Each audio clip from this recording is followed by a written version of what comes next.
ഈശോ മിശിഹായ്ക്ക് സ്തുതിയായിരിക്കട്ടെ. നന്മ നിറഞ്ഞ മറിയമേ സ്വസ്തി, കർത്താവ് അങ്ങയോടുകൂടെ സ്ത്രീകളിൽ അങ്ങ് അനുഗ്രഹിക്കപ്പെട്ടവളാകുന്നു. അങ്ങയുടെ ഉദരത്തിൻ്റെ ഫലമായി ഈശോ അനുഗ്രഹിക്കപ്പെട്ടവനാകുന്നു. പരിശുദ്ധ മറിയമേ തമ്പുരാന്റെ അമ്മേ, പാപികളായ ഞങ്ങൾക്ക് വേണ്ടി ഇപ്പോഴും ഞങ്ങളുടെ മരണസമയത്തും തമ്പുരാനെ വിളിച്ചുകൊള്ളുന്നു. പരിശുദ്ധ പരമദിവ്യ കാരുണ്യ ഈശോയ്ക്ക്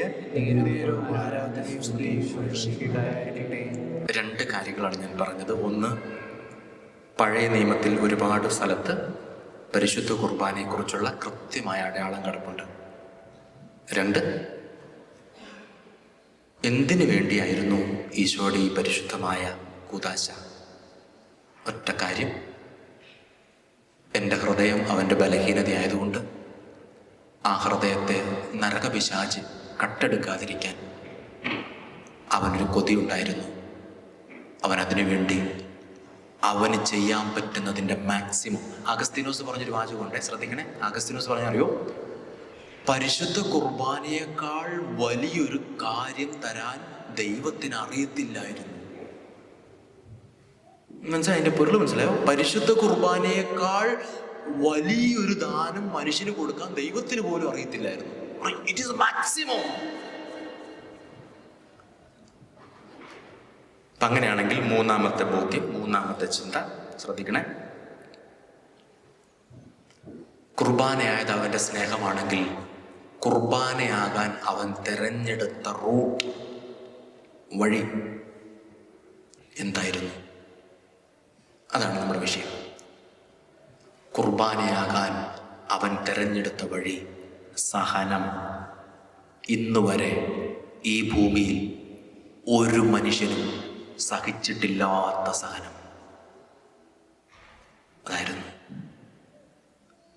ഞാൻ എവിടെ കുർബാനയെക്കുറിച്ച് പറഞ്ഞാലും അവിടെ എല്ലാം ഞാൻ പറയാറുള്ള ഒരു സംഭവമുണ്ട്. എൻ്റെ ഒരു ആത്മാർത്ഥ സുഹൃത്ത് സെമിനാരി പഠിക്കണ സമയത്ത് ഒരുപക്ഷെ ഞാനൊരു വൈദികനാകാൻ ആഗ്രഹിച്ചതിൻ്റെ 10 ഇരട്ടിയെങ്കിലും വൈദികനാകണം, പുരോഹിതനാകണമെന്ന് അറിഞ്ഞാഗ്രഹിച്ച് പ്രാർത്ഥിച്ച ഒരു ചെറുപ്പക്കാരൻ. ഇടുക്കിയിലാണ് അവൻ്റെ വീട്. ജോബി എന്നായിരുന്നു അവൻ്റെ പേര്. അതുകൊണ്ട് തന്നെ കുഞ്ഞുനാൾ മുതലേ അവൻ പാടുന്നൊരു പാട്ടുണ്ടായിരുന്നു. ഈ ഷാജി തുമ്പച്ചെറിച്ചിൻ്റെ മനോഹര ഒരു പാട്ടുണ്ട്, തിളങ്ങുന്ന കുർബാന കുപ്പായം കൊണ്ടേ തീരാത്ത മോഹമായി. ആ പാട്ട് കേട്ടിട്ടില്ലേ? ഇത് ഞാൻ എഴുതിയ പാട്ടല്ല, ഷാജിച്ചിൻ്റെ. അത് കേട്ടിട്ടില്ലേ? ആ വെള്ളിക്കാസയൊന്ന് എടുത്തുയർത്തിയിടുവാൻ എന്നെനിക്കാകുമെന്നോർത്തിരുന്നു. അതെല്ലാം സുന്ദരമായ കവിതയാണ്. കുഞ്ഞുനാൾ മുതൽ ഇങ്ങനെ അച്ഛനിങ്ങനെ കുപ്പായിട്ട് പോകുമ്പോൾ ഈ സൈഡിൽ ഇരുന്നിട്ട് അത് പിടിച്ച് വലിക്കുക, തൊട്ട് നോക്കുക, അങ്ങനത്തെ പരിപാടിയൊക്കെ നിങ്ങളില്ലേ? പണ്ട് നിങ്ങൾ അങ്ങനെ കുർബാന ചൊല്ലിട്ടില്ലേ? അപ്പച്ചൻ്റെ തോർത്തെടുത്തിട്ട് മറ്റേ ആരോട്ടിൻ്റെ ബിസ്ക്കറ്റൊക്കെ വെച്ചിട്ട് നിങ്ങൾ പേര് ഞാൻ ചെയ്തിട്ടില്ല. ശരി ദേവി, നിങ്ങളൊക്കെ എവിടെയാണപ്പോൾ നിങ്ങളങ്ങനെ ചെയ്തിട്ടില്ല അല്ലേ? പണ്ട് എനിക്കൊരു അബദ്ധം പറ്റി, ഞാൻ പറയട്ടെ. ആരോടും പറയല്ലേ, ഞാൻ പറഞ്ഞോട്ടെ. അതായത് പണ്ട് എൻ്റെ വലിയ സങ്കടമായിരുന്നു. അമ്മച്ചി എന്നെ പള്ളി കൊണ്ടുപോകും. അമ്മച്ചിയുടെ അമ്മച്ചിക്ക് നല്ല ദേശാംശമുണ്ട്. ഇരുന്ന ഇങ്ങനെ എടുത്ത് വെക്കും. അപ്പം ആ ദുഷ്ടൻ അച്ഛൻ എനിക്ക് കുർബാന എടുത്തില്ല, അമ്മച്ചിക്ക് കൊടുക്കും. ഞാനിങ്ങനെ വായും വിളിച്ച് ചെല്ലുന്നു, അമ്മച്ചിക്ക് മാത്രം കൊടുത്തൊരു കഷി കണ്ടുവിടും. ഞാൻ യോക്കോട്ട് ഞാൻ വെച്ചിട്ടുണ്ട്, ഞാൻ അന്ന് മനസ്സിൽ പറഞ്ഞിട്ടുണ്ട്. ഒരു ദിവസം എനിക്ക് അനുകൂലമായൊരു അവസരം വന്നു ചേർന്നു. എന്ന് പറഞ്ഞാൽ അമ്മച്ചിയുടെ ഇപ്പുറത്തിരുന്ന് ചേച്ചി അമ്മച്ചിയേക്കാൾ ദശാംശമുള്ള ആളായിരുന്നു. ഒരു ഏരിയ ഉണ്ട്. ചേട്ടത്തി ഇച്ചിരി കയറി നിന്ന് അച്ഛന് വഴി ബ്ലോക്കായി. അച്ഛന് പോകാൻ പറ്റുന്നില്ല. അച്ഛൻ്റെ പാത്രത്തിൽ നിറച്ചുണ്ടായിരുന്നു. അച്ഛൻ കുർബാനോടത്ത് പോവാ, ചെമ്പിൽ നിറച്ചുണ്ട്. ഞാൻ നോക്കുമ്പോൾ ഏറ്റവും തൊട്ട് മുമ്പിൽ ഇങ്ങനെ ഇരിക്കുകയാണ്. അച്ഛൻ എന്നെ അറിയത്തില്ലല്ലോ. ചേട്ടത്തി മാറുന്നു പറഞ്ഞ് അച്ഛനെ പിടിച്ചിരിക്കുകയാണ്. ചേട്ടത്തി ഉണ്ട്, മാറുന്നു. ഞാൻ നോക്കി, നിറച്ചുണ്ട്. ഞാൻ ഒറ്റ വാരൽ വാരി കൈ നിറച്ച് കിട്ടിയാട്ടോ. അച്ഛൻ പറഞ്ഞു തരിയലാണ്. കുറെ നാളായി മനുഷ്യനെ കൊതിപ്പിക്കുന്നു. അച്ഛന് പേടി, ഇവൻ താഴെക്കളെ വലിച്ചെറൊന്നും അറിയത്തില്ല. നമ്മുടെ സ്വഭാവം അച്ഛനെ അറിയത്തില്ല. അപ്പൊ അമ്മച്ചി പറഞ്ഞു കൊടുക്കണം തരിയല്ലേ. ഇത് കുറെ നാളായി നമ്മൾ ആഗ്രഹിക്കുന്നു. അപ്പൊ അച്ഛനിങ്ങനെ വിഷമിച്ച് വേർക്കാൻ തുടങ്ങി. ഇവന്റെ കൈ നിറച്ചിരിക്കുമല്ലേ. അച്ഛനിങ്ങനെ വിഷമിക്കുന്ന കണ്ടപ്പോൾ ഞാനത് തിരിച്ചിട്ട്, എനിക്കറിയാം ഇത് നമുക്കുള്ളതായിട്ടില്ല എന്നുള്ളത് എനിക്കറിയാം. എനിക്ക് ഉറപ്പാണ് ഇനി ജീവിതത്തിൽ അച്ഛനെ ചങ്കത്ത് പിടിച്ചേ ഇത് കൊണ്ടുപോകുള്ളൂ എന്ന് എനിക്ക് ഉറപ്പാണ്. ഇങ്ങനത്തെ പിള്ളേർ എവിടെയൊക്കെ ഉണ്ടാവും. അപ്പൊ ഞാൻ പറഞ്ഞത് ഈ ജോബി എന്ന് പറഞ്ഞ ഈ ബ്രദറ് ഒരു പുരോഹിതനാകാൻ എന്തുമാത്രം കൊതിച്ചു എന്ന് എനിക്കറിയാം. പക്ഷേ ഫിലോസഫി തിയേറ്റർ പിടിച്ചപ്പോൾ അവന് ക്യാൻസർ രോഗം ബാധിച്ചു. 2 വർഷം ട്രിവാൻഡ്രം RCC. അപ്പോഴെല്ലാം ഇവനെന്നും കുർബാന വേണം, അച്ഛനാകണം, കുർബാന, ഇതായിരുന്നു അവൻ്റെ കൊതി. അങ്ങനെ ഈ രോഗം ഭേദമായി 2 വർഷത്തെ ട്രീറ്റ്മെൻ്റ് എല്ലാം കഴിഞ്ഞ് ആദ്യം അവൻ്റെ റെക്ടറച്ചനെ വിളിച്ചിട്ട്, അച്ഛാ എന്നെ തിരിച്ച് വിളിക്കുമെന്ന് ചോദിച്ചു. അപ്പോൾ അച്ഛൻ പറഞ്ഞു, വേറെ ആരും പറഞ്ഞില്ലെങ്കിലും നീയാണ് അച്ഛനാകാൻ ഏറ്റവും യോഗ്യൻ, നീ വരാൻ പറഞ്ഞു, തിരിച്ചെടുക്കാമെന്ന് പറഞ്ഞു. അങ്ങനെയാണ് അവൻ ദൈവശാസ്ത്രം പഠിക്കാൻ വേണ്ടി ആലുവ സെമിനാരിൽ വരുന്നത്. അന്നാണ് ഞാൻ ഇവനെ പരിചയപ്പെടുന്നത്. ഒരു തീഷ്ണമതിയായൊരു പുരോഹിത വിദ്യാർത്ഥി. പക്ഷെ ഫസ്റ്റ് ഇയർ തിയോളജി കഴിഞ്ഞ് സെക്കൻഡ് ഇയറിലേക്ക്, ഫസ്റ്റ് ഇയർ തിയോളജി ലാസ്റ്റ്, ഇതേപോലെ ഒരു ഫെബ്രുവരി മാസം അവനൊരു ശ്വാസം മുട്ടൽ വന്നു. സാധാരണ ഇവൻ്റെ സങ്കടമൊന്നും ആരോടും പറയല്ല. ഈ ട്രീറ്റ്മെൻറ്റിൻ്റെ മരുന്നും അതിൻ്റെ എല്ലാ ബുദ്ധിമുട്ടും അവനുണ്ട്. പക്ഷെ അവനൊരു കൊതിയാണ്, ഒരു അച്ഛനാകണം.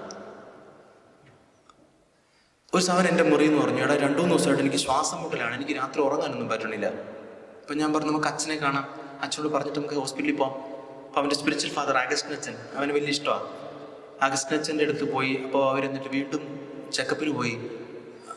പരിശോധന റിസൾട്ട് വരുമ്പോൾ ഇന്നും എൻ്റെ മനസ്സിൽ കിടക്കുന്ന ഏറ്റവും വിഷം പിടിച്ചൊരു ഓർമ്മയുണ്ട്. ഞാനന്ന് ഈ കോറിഡോറിലുണ്ട്. റിസൾട്ടിൽ ഇവൻ്റെ ലങ്സിന് ക്യാൻസറാണ്. അതും അതിൻ്റെ ഏറ്റവും അങ്ങേയറ്റം എത്തി. ഇനി കൂടിപ്പോലും 1 മാസം ഇവൻ ജീവിക്കുള്ളതാണ് റിപ്പോർട്ട്. ഇവനിത് മനസ്സിലായിട്ട് അവൻ്റെ ഒരു വിഷമമൊന്നുമില്ല. അവന് ഇതൊക്കെ ദൈവത്തിൻ്റെ ഒരു പദ്ധതിയിൽ അവനെങ്ങ് വിശ്വസിച്ച് പോവാ. എൻ്റെ സങ്കടം എന്താണെന്നറിയോ, ഇവൻ ആദ്യം വരുന്നത് ഈ ആലുവ സെമിനാരി റെക്ടറച്ചൻ്റെ ഓഫീസിലേക്കാണ്.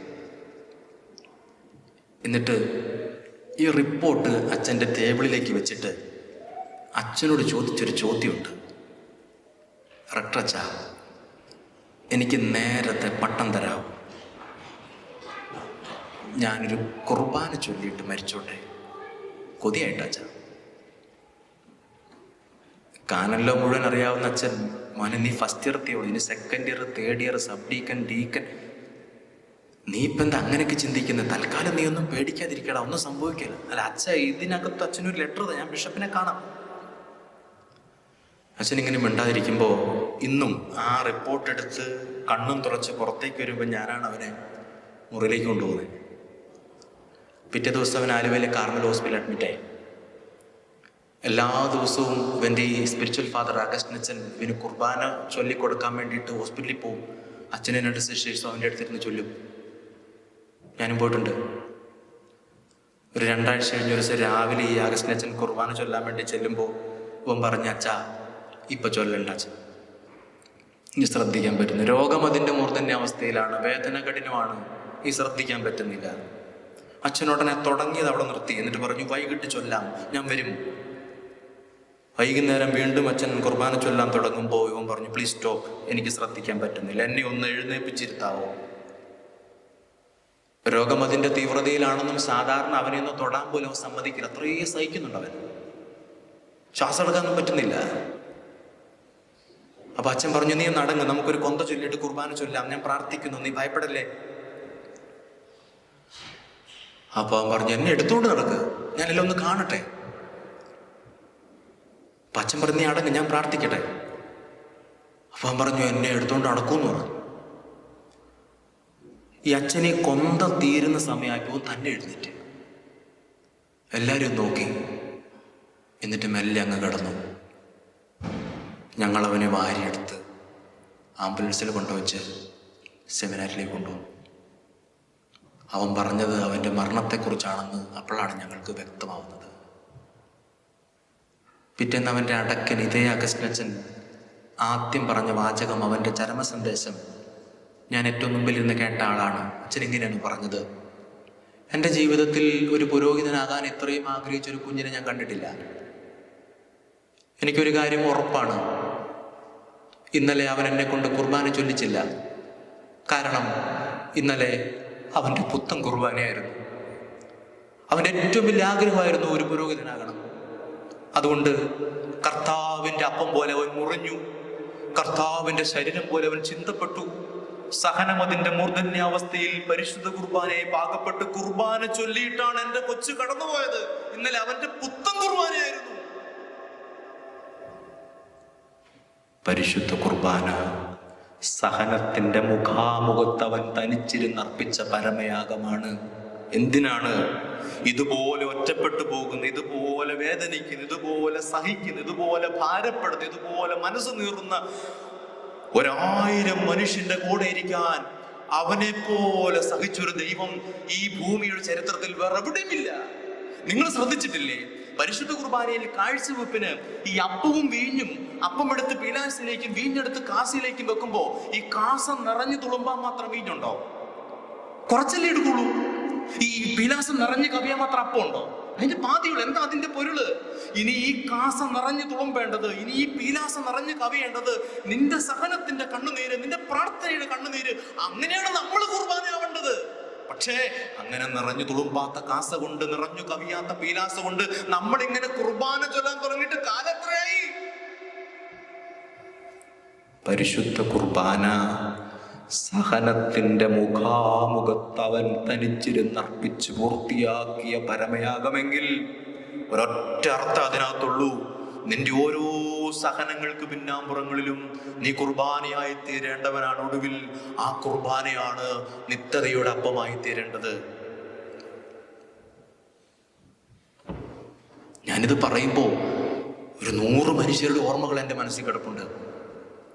ഈ പരിശുദ്ധ കുർബാനയെ കെട്ടിപ്പിടിച്ചു കരഞ്ഞാൽ, പരിശുദ്ധ കുർബാനെ അള്ളിപ്പിടിച്ചു സ്നേഹിച്ചാൽ, പരിശുദ്ധ കുർബാനെ മനസ്സറിഞ്ഞ് ആരാധിച്ചാൽ ജീവിതത്തിന്റെ തീരാ സങ്കടങ്ങളുടെ ഒരുപാട് കയങ്ങളിൽ നമ്മൾ എഴുന്നേറ്റ് വരും.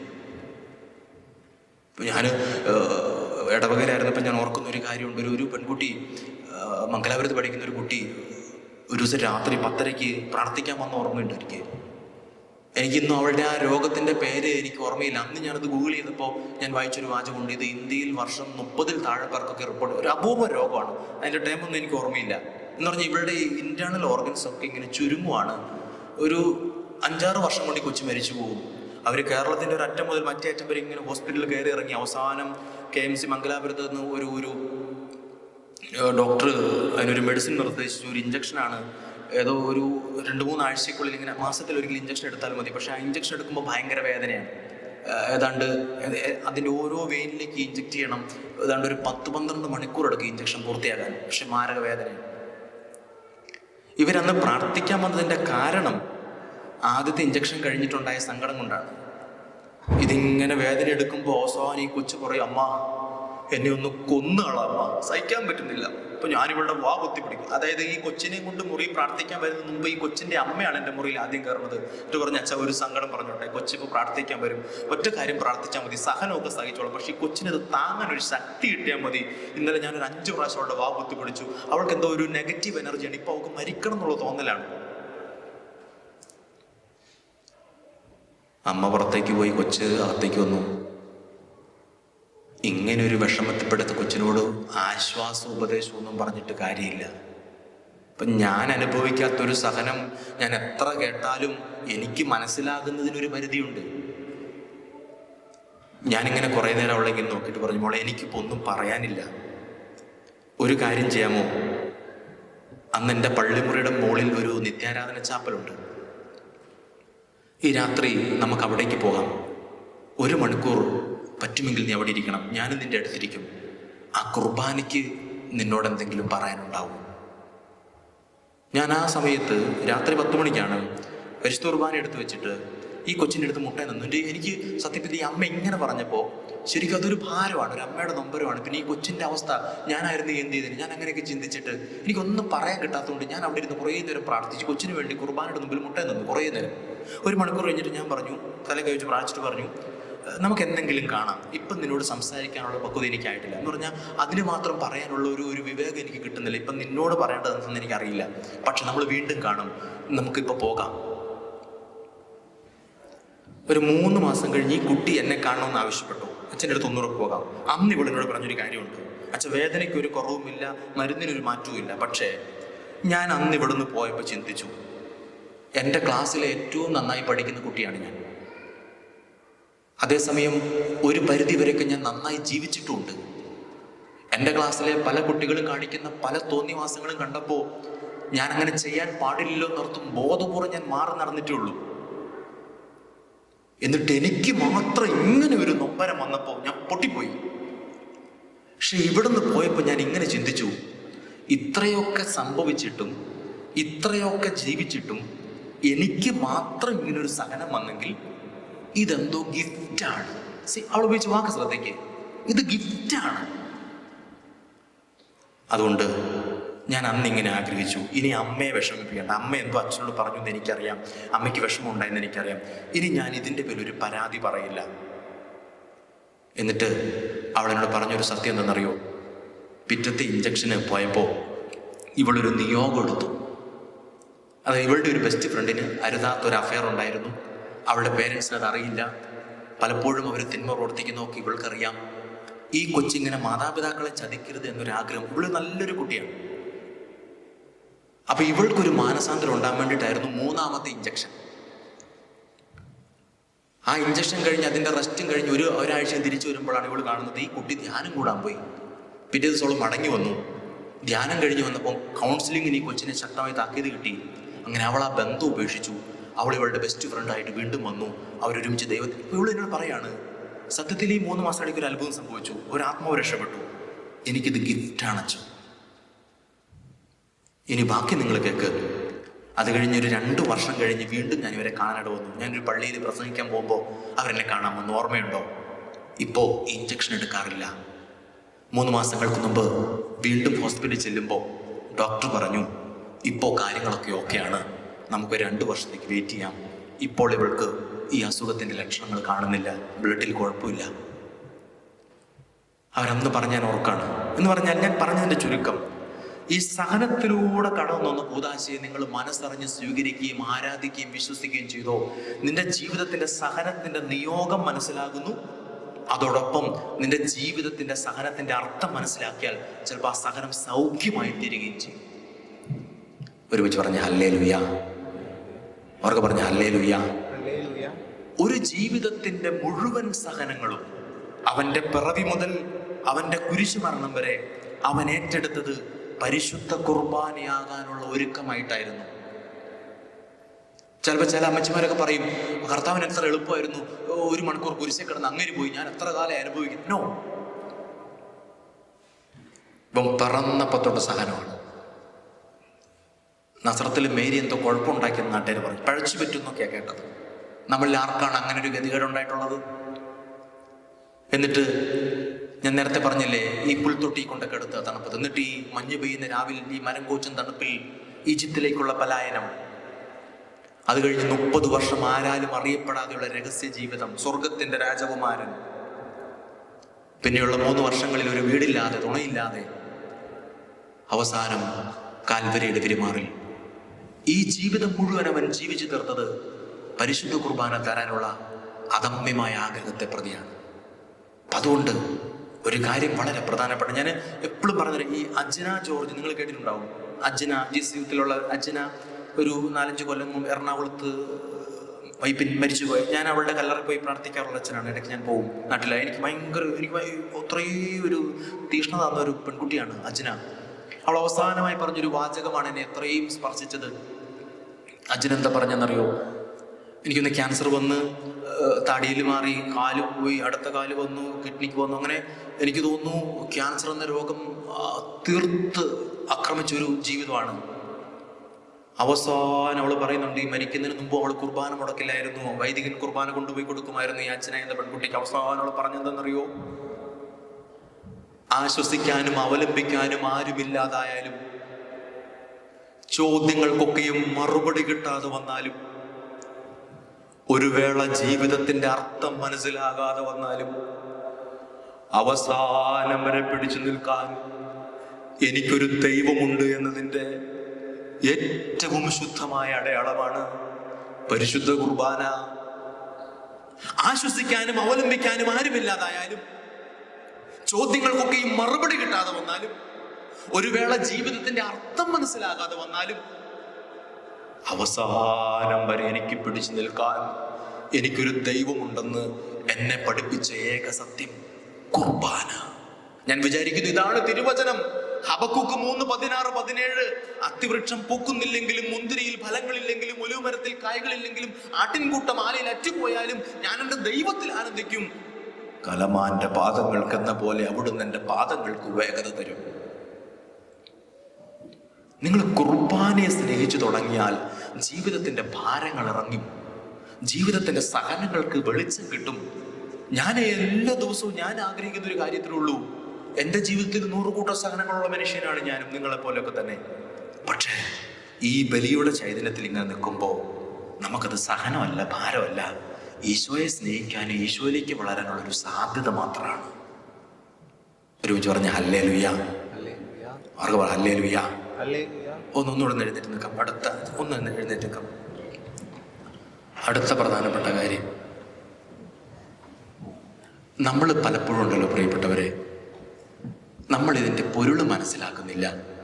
അത് മടുത്തോ, ക്ഷീണമായോ, അവർ ഓർക്കം വരുന്നുണ്ടോ? പാട്ട് പാടണം.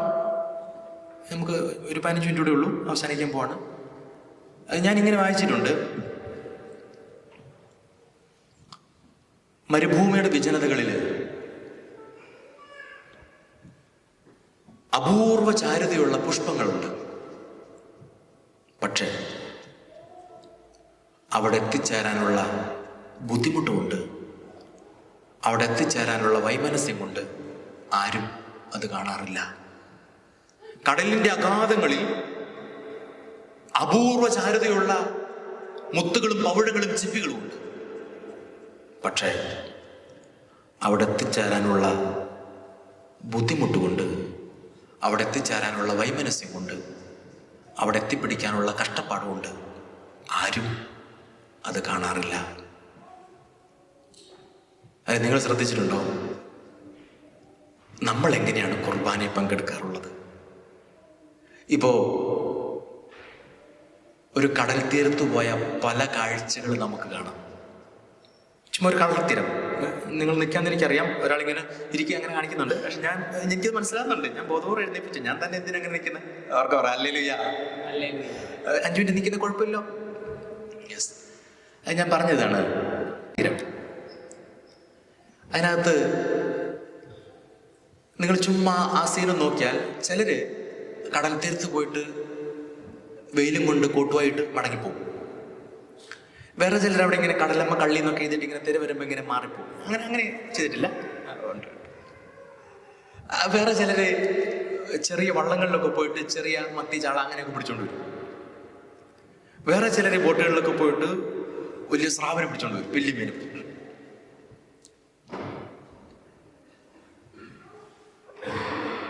ഒരു ഞായറാഴ്ച കുർബാന നടക്കുമെന്ന് ശ്രദ്ധിക്കുക. ഞാൻ ഈ പറഞ്ഞ എല്ലാ ടൈപ്പും അതിനകത്തുണ്ട്.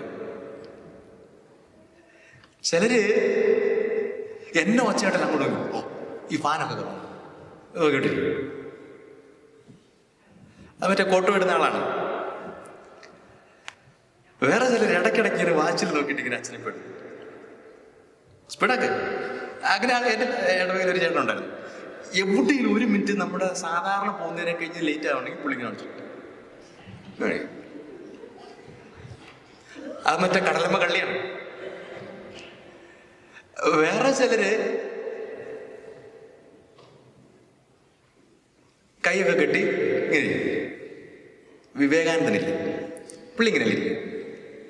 അങ്ങനെ ആളെ കണ്ടിട്ടില്ല, അങ്ങനെ ഒരാളെ കേട്ടിട്ടില്ലേ? വലിയ ബുദ്ധിയൊക്കെയാണ്. ഓ, ഇത് കൊള്ളാലോ, പക്ഷെ കുഴപ്പമില്ല കേട്ടോ. ഒരു 10% പേര്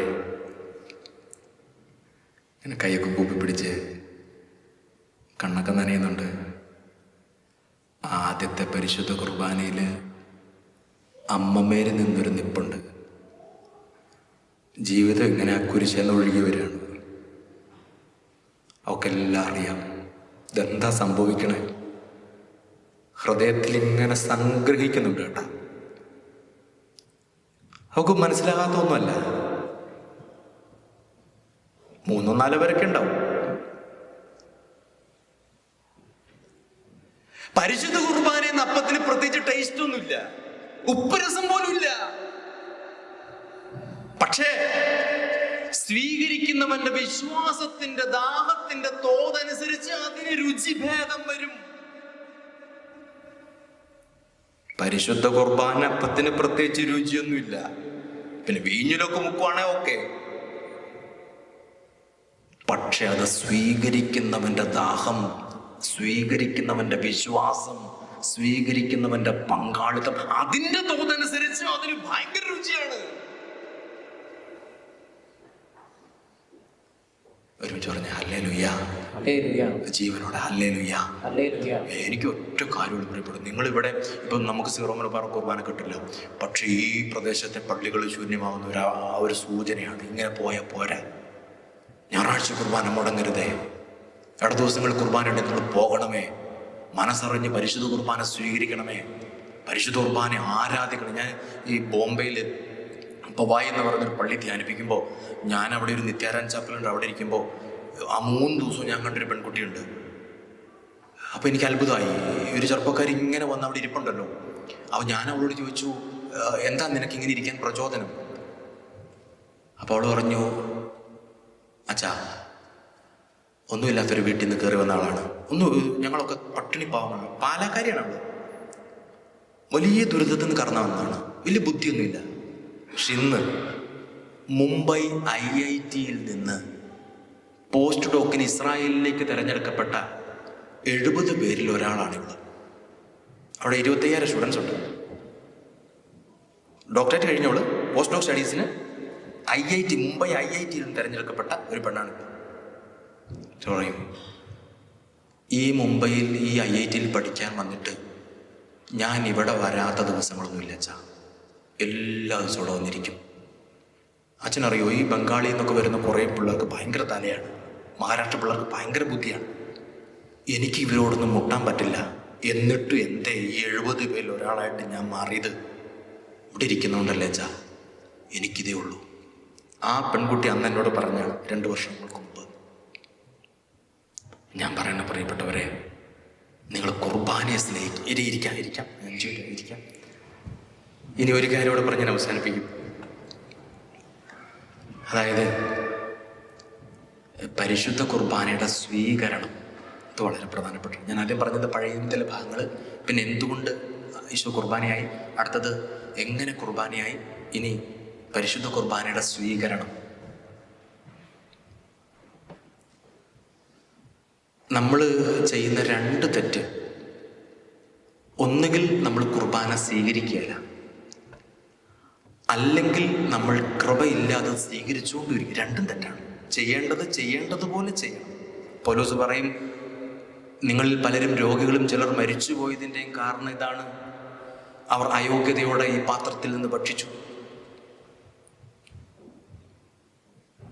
അപ്പോൾ ഈ പരിശുദ്ധ കുർബാന സ്വീകരണത്തിൽ നമ്മൾ കാണിക്കേണ്ട ഒരു ജാഗ്രത ഉണ്ട്. വിശുദ്ധ വിയാനി, ജോൺ മരിയ വിയാനി, വൈദികരുടെ മധ്യസ്ഥൻ, അദ്ദേഹം പറയുന്നൊരു വാചകമുണ്ട്. കുർബാനയ്ക്ക് ചെന്നിട്ട് കുർബാന സ്വീകരിക്കാണ്ടിരിക്കുന്നത് അരുവിയുടെ അടുത്ത് പോയിരുന്നിട്ട് ദാഹിച്ച് മരിക്കണ പോലെയാണ്. മനസ്സിലായി? ദാഹിച്ച് മരിക്കണം. അരുവിയിലാണ് ഇരിക്കുന്നത്, പക്ഷെ കുർബാന സ്വീകരിക്കാറ്. അപ്പൊ ഇത് ചെയ്യേണ്ടതുപോലെ ചെയ്യാന്നുള്ളതാണ്. അതിന് കുമ്പസാരിക്കണം. പാപങ്ങളോർത്ത് മനസ്തപിച്ചിട്ട് വർദ്ധിച്ച സ്നേഹത്തോടെ കർത്താവിനെ കൈക്കൊള്ളണം. അപ്പോ വിശുദ്ധ ജോൺ ക്രിസോസ്തം, സഭാപിതാവായ വിശുദ്ധ ജോൺ ക്രിസോസ്തം, അദ്ദേഹം പറഞ്ഞൊരു കാര്യം ശ്രദ്ധിക്കണം. ഇതൊരു നല്ല ബോധ്യം കിട്ടുന്ന ഒരു ചിന്തയാണ്. ഒരു ദിവസം പ്രാർത്ഥിച്ചുകൊണ്ടിരിക്കുമ്പോൾ ഈ ജോൺ ക്രിസോസ്തമിന് ഒരു മാലാഖ പ്രത്യക്ഷപ്പെട്ടു. ഈ മാലാഖ ജോണിനോട് ചോദിക്കുകയാണ്, ജോൺ, പിശാച് കരയുന്ന കാഴ്ച ഏതാണ്? ചോദ്യം കിട്ടിയോ? ജോൺ, പിശാച് കരയുന്ന കാഴ്ച. അപ്പൊ ജോൺ ചോദിച്ചു, പിശാച് കരയൂ? തമാശ പറയല്ലേ, പിശാച് കരയൂ? അപ്പൊ ഈ മാലാഖ പറഞ്ഞു, പിശാച് കരയും. ഒരൊറ്റ സീൻ, ഒരൊറ്റ രംഗം, അവിടെ പിശാച് കരയും. എന്താണെന്നറിയോ? ഒരു മനുഷ്യൻ നല്ല കുമ്പസാരം നടത്തി ആ മനുഷ്യൻ പരിശുദ്ധ കുർബാന സ്വീകരിച്ചാൽ ആ ആത്മാവിനെ പരിപൂർണമായി നഷ്ടപ്പെട്ടതിൻ്റെ സങ്കടത്തിൽ പിശാച് ഭയപ്പെട്ട് മാറിയിരുന്ന് വിതുമ്പിക്കരയും. അതുകൊണ്ട് പിശാചെന്നും മനുഷ്യനെ പ്രലോഭിപ്പിക്കണത് ഒന്നുകിൽ ഞായറാഴ്ച കുർബാന മുടക്കണം, അല്ലെങ്കിൽ പാപാവസ്ഥയിൽ പരിശുദ്ധ കുർബാന സ്വീകരിപ്പിക്കണം. നിങ്ങൾ ശ്രദ്ധിച്ചേ, ഈ ഭൂമിയിൽ പിശാച് കരയുന്ന ഏക കാഴ്ച ഒരു മനുഷ്യൻ നല്ല കുമ്പസാരം നടത്തുകയും ആ മനുഷ്യൻ ആ കുമ്പസാരത്തിന്റെ വെളിച്ചത്തിൽ പരിശുദ്ധ കുർബാന സ്വീകരിക്കുകയും ചെയ്താൽ ഈ ആത്മാവ് പരിപൂർണമായി നഷ്ടപ്പെട്ടു പോയതിന്റെ സങ്കടത്തിൽ പിശാച് വിതുമ്പി കരയുന്നു. നമുക്ക് ബോധ്യമുണ്ടോ? നരനരയായി വന്ന് നാവ് നീട്ടി ഞാൻ സ്വീകരിക്കുന്ന പരിശുദ്ധ കുർബാന സാത്താന്റെ രാജ്യം തകർക്കണ ആറ്റം ബോംബാണ്, എൻ്റെ കർത്താവിൻ്റെ ചങ്കാണ് എന്നൊരു ബോധ്യം എന്നാണോ എൻ്റെ ജീവിതത്തിൽ സത്യമായി സംഭവിക്കുക, അന്ന് മുതൽ പരിശുദ്ധ കുർബാന നടക്കടങ്ങളിലേക്ക് നമ്മളിങ്ങനെ ആകർഷിക്കപ്പെടും, നമ്മളിങ്ങനെ തള്ളപ്പെടും. പ്രിയപ്പെട്ടവരെ, അതുകൊണ്ടാണ് ഞാൻ പറയണത്, നിങ്ങൾക്ക് ഇങ്ങനൊരു തോന്നലുണ്ടാവട്ടെ, നിങ്ങൾക്ക് ഇങ്ങനൊരു ബോധ്യം ഉണ്ടാവട്ടെ. പരിശുദ്ധ കുർബാനയെ കെട്ടിപ്പിടിച്ച് കരയാൻ ഈ വിശുദ്ധ ഫൗസ്റ്റീനയോട് ഈശോ പറഞ്ഞൊരു കാര്യമുണ്ട്. വിശുദ്ധ ഫൗസ്റ്റീനയോട് പരിശുദ്ധ കുർബാനയുടെ ആരാധനയെക്കുറിച്ചാണ് പറയണത്. വിശുദ്ധ ഫൗസ്റ്റീനയോട് അതായത് ഈശോ വെളിപ്പെടുത്തുകയാണ്, മകളെ, എൻ്റെ പരിശുദ്ധ കുർബാനയുടെ ആരാധകയാകാനാണ് നിന്റെ വിളി. അടുത്ത വാചകം ശ്രദ്ധിക്കണേ. വിശുദ്ധാത്മാക്കൾക്കെല്ലാം ഇതറിയാമായിരുന്നു. ശ്രദ്ധിക്കണേ, അവരുടെ ജീവിതത്തിലെ ഏറ്റവും പ്രയാസമുള്ള ഏത് കാര്യവും പരിശുദ്ധ കുർബാനയുടെ മുമ്പിൽ ഇരിക്കുമ്പോൾ എളുപ്പമായി തീരുമെന്ന് അവർക്കറിയാമായിരുന്നു. മകളെ, എൻ്റെ ദിവ്യകാരുണ്യ കൂദാശയുടെ ആരാധികയാകാൻ നീ വരിക. വിശുദ്ധാത്മാക്കൾക്ക് ഇതറിയാമായിരുന്നു. അവരുടെ ജീവിതത്തിലെ ഏതു പ്രതിസന്ധിക്കും ഏറ്റവും മികച്ച പരിഹാരം എൻ്റെ ദിവ്യകാരുണ്യ സാന്നിധ്യത്തിൽ ഇരിക്കുമ്പോൾ അവർക്ക് കരഗതമാകുമെന്ന് അവർക്കറിയാമായിരുന്നു. വാസ്തവത്തിൽ പരിശുദ്ധ കുർബാന എൻ്റെ ഏറ്റവും ഒരു സന്തോഷം ഞാൻ പറയട്ടെ. ഞാൻ ഈ ജർമ്മനിക്ക് വരുമ്പോൾ എൻ്റെ ഒരു സങ്കടം ഇതായിരുന്നു, എനിക്ക് ധ്യാനിപ്പിക്കാൻ പറ്റത്തില്ലല്ലോ, എനിക്ക് നിത്യാരാധന ചാപ്പൽ കിട്ടിയല്ലോ, ഇവിടേക്ക് വരുമ്പോൾ എങ്ങനെയാകുമെന്ന്.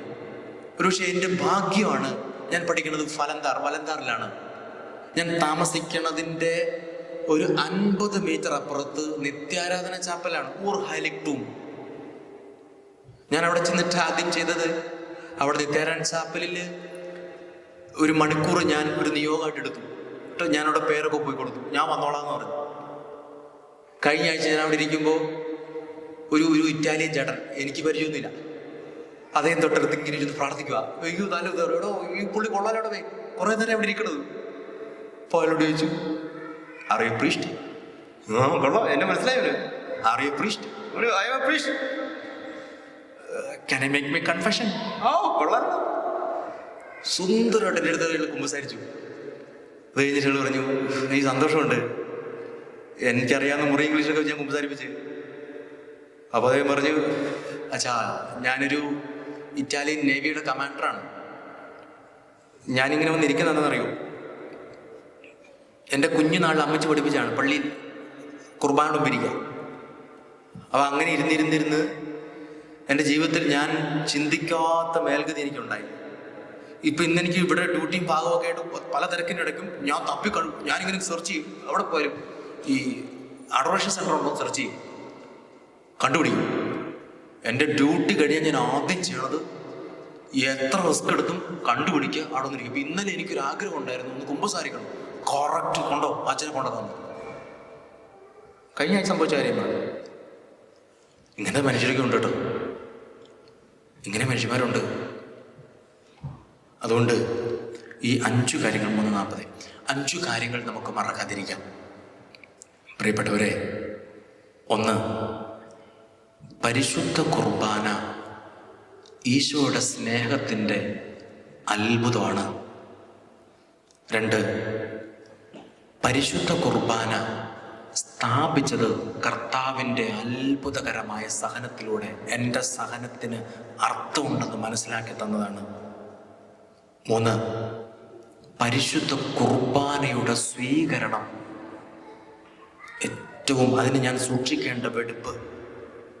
4, പഴയ നിയമത്തില് പരിശുദ്ധ കുർബാനയുടെ 7 സൂചനകളെല്ലാം ഈ പുതിയ നിയമത്തിലെ ഈ പരിശുദ്ധമായ കൂദാശയുടെ കൃത്യമായ അടയാളമായിരുന്നു. 5, പരിശുദ്ധ കുർബാനയ്ക്ക് വേണ്ടി ഒരു വിശപ്പിന് വേണ്ടി പ്രാർത്ഥിക്കും. അപ്പം വില കൊടുത്താൽ കിട്ടും, പക്ഷേ വിശപ്പ് വില കൊടുത്താൽ കിട്ടിയല്ല, അത് ഉണ്ടാവണം. ഇപ്പോൾ ബിഷപ്പ് ഫുൾട്ടൻ ചേച്ചി അദ്ദേഹം എല്ലാ ദിവസവും രാവിലെ 1 മണിക്കൂർ ആരാധന നടത്തുമായിരുന്നു. അദ്ദേഹം ഈ ആരാധന നടത്താനുണ്ടായ കാരണം അവസാന മരണം വരെ അദ്ദേഹം 1 മണിക്കൂർ ആരാധന നടത്തുമായിരുന്നു എല്ലാ ദിവസവും രാവിലെ. അദ്ദേഹം ഒരിക്കൽ ചൈന സന്ദർശിച്ചതാണ്. നിങ്ങൾ കേട്ടിട്ടുണ്ട് ഈ സംഭവം? ഫുൾട്ടൻ ജേഷൻ ചൈന സന്ദർശിക്കുമ്പോൾ അവിടെ ഒരു ഗ്രാമത്തിൽ ഒരു പള്ളിയുടെ മുമ്പിൽ ഒരു പെൺകുട്ടിയുടെ ഫോട്ടോയും അവളുടെ ജീവചരിത്രം എഴുതിയിട്ടുണ്ടായിരുന്നു. അപ്പോൾ ഒരു മതമർദ്ദനം നടന്ന ഒരു ലൊക്കേഷനാണത്.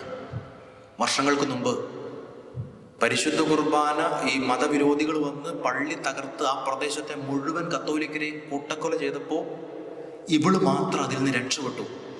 ഇവളുടെ വീടൊക്കെ തകർന്നു പോയി. ഈ മതവിരോധികൾ ഇവളുടെ എല്ലാവരെയും കൊന്നു കളഞ്ഞു, എല്ലാവരെയും കൊണ്ടുപോയി. എല്ലാം കഴിഞ്ഞ് ഇവള് പുറത്തിറങ്ങുമ്പോൾ ഇവളുടെ വീടിനടുത്തായിരുന്നു ഈ പള്ളി. ആ പള്ളി തകർന്നു വീണ് കിടക്കാണ്. അവളെ പള്ളിക്കകത്ത് ഇല്ലുമ്പോൾ ഈ സക്രാരി തുറന്ന് കുസ്തോതി വലിച്ചെറിഞ്ഞിരിക്കുകയാണ്. അവൾ ആ പള്ളിക്കകത്തുള്ള കുസ്തോതിയിൽ നിന്ന് താഴെ പോയ വിശുദ്ധ കുർബാനകൾ നോക്കി. ഒരു 10-20 കുർബാന അവിടെ കിടപ്പുണ്ട്. 10-20 കുർബാന കണ്ടപ്പോൾ ഇവക്ക് ഇത് എടുക്കാനുള്ള അധികാരമില്ല. ഇവളിങ്ങനെ അന്നൊരു കുർബാന സ്വീകരിക്കാമെന്ന് നമുക്കറിയാം. അവള് നിലത്ത് ചുംബിച്ച് ഒരു കുർബാന കൈക്കൊണ്ടു. എന്നിട്ട് ഓരോ ദിവസവും വന്ന് ഇവൾ ഓരോ കുർബാന കൈക്കൊള്ളും. അങ്ങനെ ഒരു 2 ആഴ്ച കടന്നുപോയി. അങ്ങനെ ഈ പള്ളിയിലെ കുർബാന തീരാനായി. അവസാനത്തെ കുർബാന തീരുന്ന ദിവസം വീണ്ടും ഒരു മതമർദ്ദനം പൊട്ടിപ്പുറപ്പെട്ടു. വീണ്ടും ഈ മതവിരോധികൾ അതിലെ മാർച്ച് ചെയ്തു. ഈ അവസാനത്തെ കുർബാന ഭക്ഷിക്കുന്ന സമയത്ത് അവർ വീണ്ടും ഈ പള്ളിയിലെത്തി. ഈ പെൺകുട്ടിയെ കണ്ടുപിടിച്ചു. ആ പള്ളിക്കകത്തിട്ട് അവളെ വധിച്ചു. ഈ ചരിത്രം വായിച്ച ഫുൾട്ടൻ ജഷീൻ അവിടെ മുട്ടുകുത്തി മണ്ണ് ചുംബിച്ചു. എന്നിട്ട് അദ്ദേഹം ഒരു തീരുമാനം, ദൈവമേ, ഈ പെൺകുട്ടി നിന്റെ പരിശുദ്ധ കൂദാശ എത്രമാത്രം സ്നേഹിച്ചോ, ആ സ്നേഹം അല്പകാലത്തെങ്കിലും തുടരാൻ എനിക്കും ആഗ്രഹമുണ്ട് ദൈവമേ. പിറ്റേ ദിവസം മുതൽ വ്യക്തിപരമായൊരു 1 hour അഡോറേഷൻ ഫുൾട്ടൻ ജഷീൻ ആരംഭിച്ചു എന്നാണ് ഞാൻ വായിച്ചത്. പ്രിയപ്പെട്ടവരെ, ഈ വിശപ്പ് കിട്ടാൻ വേണ്ടി പ്രാർത്ഥിക്കുക. പരിശുദ്ധ കുർബാനയെ സ്നേഹിക്കാൻ ഒരു ദാഹം കിട്ടാൻ വേണ്ടി പ്രാർത്ഥിക്കുക. നമുക്കൊന്ന് എഴുന്നേൽക്കാം.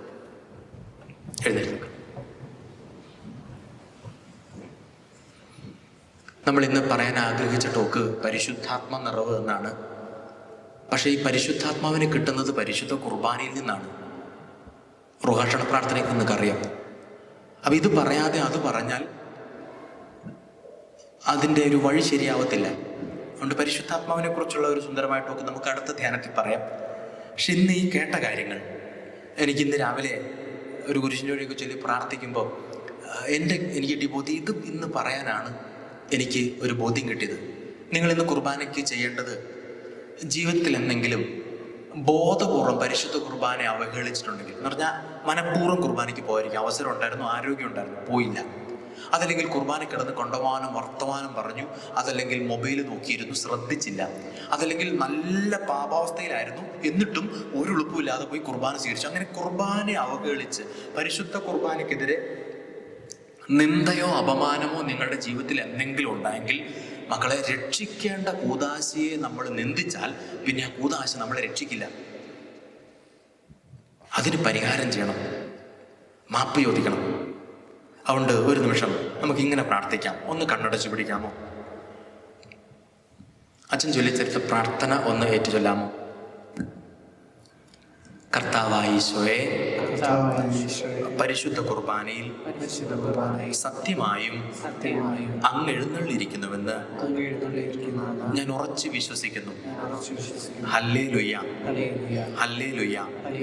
കർത്താവായ ദൈവമേ, കർത്താവായ ദൈവമേ, ഞങ്ങളുടെ ജീവിതത്തിൽ ഞങ്ങളുടെ ജീവിതത്തിൽ നാളിതുവരെ നാളിതുവരെ എന്നെങ്കിലും എന്നെങ്കിലും എപ്പോഴെങ്കിലും എപ്പോഴെങ്കിലും എവിടെയെങ്കിലും എവിടെയെങ്കിലും അങ്ങയുടെ പരിശുദ്ധ കൂദാശയ്ക്കെതിരായി അങ്ങയുടെ പരിശുദ്ധ കൂദാശയ്ക്കെതിരായി വാക്കുകൊണ്ടോ പ്രവൃത്തി കൊണ്ടോ വാക്കുകൊണ്ടോ പ്രവർത്തിക്കൊണ്ടോ വിചാരം കൊണ്ടോ ഉപേക്ഷ കൊണ്ടോ വിചാരം കൊണ്ടോ ഉപേക്ഷ കൊണ്ടോ തെറ്റു ചെയ്തിട്ടുണ്ടെങ്കിൽ തെറ്റ് ചെയ്തിട്ടുണ്ടെങ്കിൽ ഞങ്ങൾ മാപ്പ് ചോദിക്കുന്നു, ഞങ്ങൾ മാപ്പ് ചോദിക്കുന്നു. ഞങ്ങൾ മനസ്തപിക്കുന്നു, ഞങ്ങൾ മനസ്തുതിക്കുന്നു. ഞങ്ങൾ മാപ്പ് ചോദിക്കുന്നു, ഞങ്ങൾ മാപ്പ് ചോദിക്കുന്നു. ഞങ്ങൾ മനസ്തപിക്കുന്നു. ഞങ്ങൾ മനസ്തുതിക്കുന്നു. അങ്ങയുടെ സ്നേഹത്തെ അങ്ങയുടെ സ്നേഹത്തെ തിരിച്ചറിയാതെ പോയ തിരിച്ചറിയാതെ പോയ എല്ലാ നിമിഷങ്ങളും ഓർത്ത് എല്ലാ നിമിഷങ്ങളും ഓർത്ത് ഞങ്ങൾ മാപ്പപേക്ഷിക്കുന്നു, ഞങ്ങൾ മാപ്പപേക്ഷിക്കുന്നു. ഞങ്ങൾ മാപ്പപേക്ഷിക്കുന്നു. ഞങ്ങൾ മാപ്പപേക്ഷിക്കുന്നു. ഇനിയുള്ള നാളുകളിൽ ഇനിയുള്ള നാളുകളിൽ അങ്ങയുടെ സ്നേഹ കൂദാശയെ അങ്ങയുടെ സ്നേഹപ്രകാശനെ സ്നേഹിക്കുവാനും സ്നേഹിക്കുവാനും വിശ്വസ്തയോടെ വിശ്വസ്തയോടെ സ്വീകരിക്കുവാനും സ്വീകരിക്കുവാനും ഞങ്ങളെ സഹായിക്കണമേ. സഹായിക്കണമേ. Hallelujah, hallelujah. ഹല്ലേലൂയ. ഹല്ലേലൂയ. നമ്മൾ ഒരിക്കൽ കൂടെ കണ്ണുകൾ അടച്ച് കൈകൾ കൂപ്പി തിരുവോസ്തിയായ എന്നിൽ അണയും ആ പാട്ട് പാടുകയാണ്.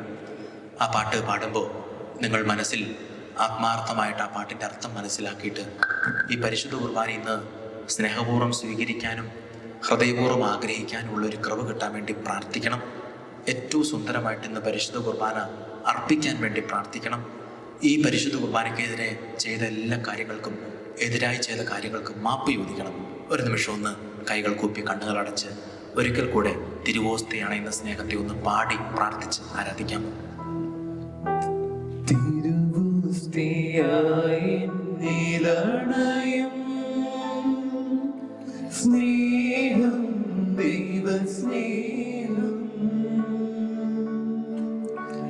അകതാലിരലിയാൻ വരുന്നു. സ്നേഹം എൻ്റെ ഈശോ തിരുവോസ്തിയായി നിലണയും സ്നേഹം ദൈവസ്നേഹം അകതാലിരലിയാൻ വരുന്നു. സ്നേഹം എൻ്റെ ഈശോ ഇത്ര ചെറുതാകാൻ ഇത്ര വളരേണം, ഇത്ര സ്നേഹിക്കാൻ എന്തു വേണം. ഇത്ര ചെറുതാകാൻ ഇത്ര വളരേണം, ഇത്ര സ്നേഹിക്കാൻ എന്തു വേണം.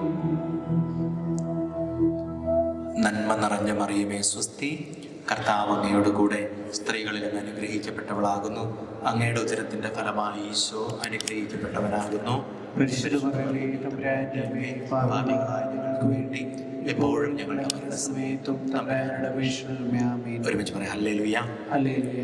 ജീവനോട് ഹല്ലേലൂയ, ഹല്ലേലൂയ. അഭിഷേകത്തോട് ഹല്ലേലൂയ. ഹല്ലേലൂയ.